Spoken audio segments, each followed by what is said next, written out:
Hi, good evening. Well, when I'm recording, it's going to be evening. And welcome to the Rasheem, Arsenio, Stewart podcast. This is episode number 68. And as I told you from the last episode, we're going to be starting a 5 episode series. 5 of the next 6 episodes of the show will be talking about the love languages. The only reason I say 5 out of the next 6 because there'll be a special one on Martin Luther King. It'll be a very quick episode about MLK Day. But outside of that, most of what we're going to be doing in January is going to be about the love languages. Okay? So I just want to thank you guys. This will be the first episode of 2025. Again, let's aim high this year and let's go from there. So we're going to talk about love languages today, and we're going to do a different one, like I say, each episode for the month of January. But first, what is the love language? What is a love language? Love language is a term that refers to the way a person prefers to express love and receive them from a partner, a family member, a friend, an associate, etc. And there are 5 different types of love languages. There are words of affirmation, quality time, physical touch, receiving gifts, receiving and or giving of gifts, and acts of service. So today we're going to talk, the first one we're going to talk about is acts of service. Okay, so this will be the first of the 5 love languages we're going to talk about. So you're thinking, so what do you mean acts of service? That's a very good question. Acts of service is, when you do something for somebody else, you do their laundry, you go pick up their food, do things that's unannounced. Okay, so here we go. I'm sorry. Now this is going to be a little bit better definition.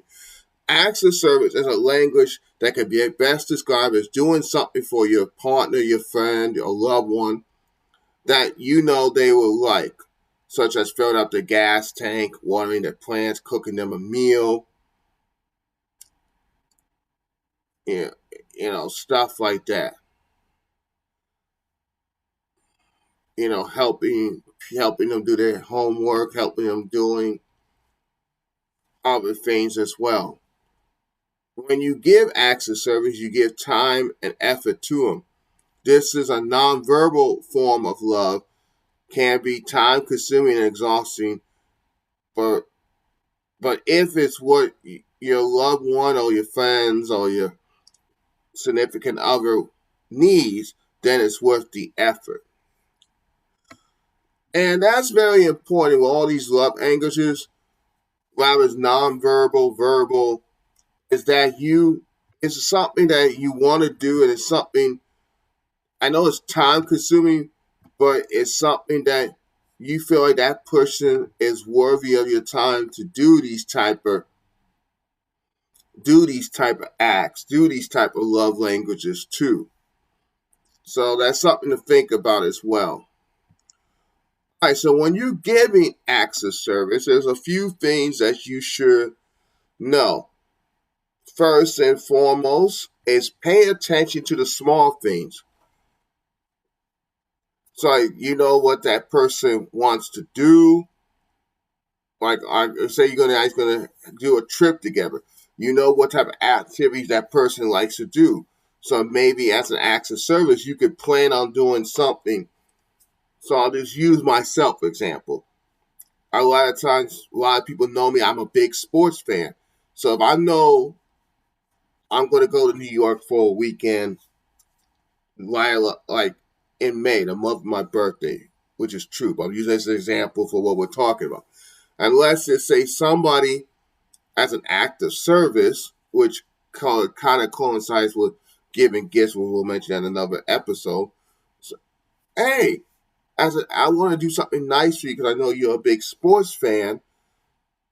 Why don't we go to a sporting event today, like a baseball game, a basketball game, a hockey game, or something, or even talk about sports or do something that I know something like to do. Maybe do something like if they know they like coffee, or in my case, hot chocolate or hot apple cider. Oh, let's go grab a cup of hot chocolate or apple cider. I know a great place you can get there. Remember what time their favorite show is. Take notes if you can't remember. These are certain things you want to keep that in mind. And also consider the things they don't like to do. Like if they know they don't like to take out the trash, like talk about financial things or researching. They're not the most organized. They don't like to clean. Or in my case, I'm not a big fan of horror movies. I don't like spicy food. Or consider the fact they have some type of food allergies. So you're giving a service like, oh, I know he doesn't like this. Oh, I know he's allergic to this. I'm going to go out of my way to make sure not to inconvenience him and still be able for him to eat or do something that doesn't conflict to what he does or what he believes in. Stuff like that. The next thing, you should focus on the acts that are easy for you to accommodate in your schedule. Like, again, you pay attention to that person's schedule that week and see if you guys can add an after service. And remember, it's not just for your friends or colleagues. This could also, your after service can also go towards volunteering. Maybe you guys can volunteer some of your gifts and talents to like a local organization, like passing out food to the homeless, feeding the hungry at a soup kitchen, picking up trash. Like there's an Adopt a Highway program, like be a mentor to somebody. Stuff like that can also be a way you can do like an active service as well. And also, again, utilizing your strengths. Like if you know this person is very hands-on, you can do an active service that way. If you know they're not good at English, but you're great in writing, you can help them write the stuff. They can tell you what they want to say, but you can transcribe in a way that will sound like professional and stuff. And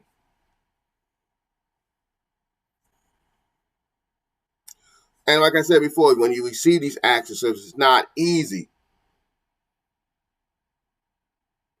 You can't assume they're going to do everything they want, but you can simply ask because they prefer the acts of service. And again, and this is going to all the other love languages. You have to understand if that's that person's love languages, that's the way they speak love to you. You have to pay attention to that and know that, oh, okay, I know somebody who's an active service. They like to volunteer. They like to give their time. They like to serve others. Be a good steward, because being a good steward, in definition, means a servant. So that's a way to serve. And if you know that you can create activities for them, they can serve not just their friends or other organizations and other people that will make them feel good.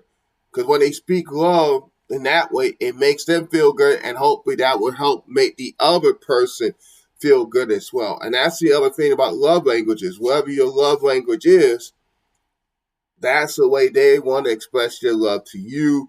And then you can understand, okay, that's the way they communicate their love the most.